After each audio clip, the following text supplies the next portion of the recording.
అందని ద్రాక్ష పుల్లన కథ. ఒక అడవిలో ఒక తెలివైన స్వభావం ఉన్న నక్క ఉండేది. ఒకరోజు అది చాలా ఆకలిగా అడవిలో తిరుగుతూ ఆహారం కోసం వెతుకుతోంది. అప్పుడు ఒక ద్రాక్ష తోట కనిపించింది. ఆ తోటలోని పెద్ద పెద్ద ఊదారంగు ద్రాక్ష పండ్లు వేలాడుతున్నాయి. అవి చాలా రుచిగా కనిపించాయి.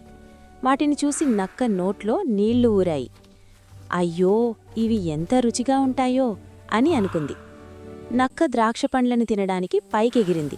కాని ద్రాక్షలు చాలా ఎత్తులో ఉన్నాయి. మరొకసారి బలంగా ఎగిరింది. అయినా కూడా అందలేదు. మూడోసారి, నాలుగోసారి ప్రయత్నించింది. అయినా ద్రాక్షలు అందలేదు. చివరికి నక్క అలసిపోయింది. తనకు ద్రాక్షలు అందకపోవడంతో, అరే, ఈ ద్రాక్షలు పుల్లగా ఉంటాయి, నాకివి అవసరం లేదు అని చెప్పుకుంటూ అక్కడ్నుంచి వెళ్ళిపోయింది. నీతి: అపజయం ఎదురైనప్పుడు బాధపడకుండా పరిస్థితికి అనుగుణంగా నడుచుకోవాలి.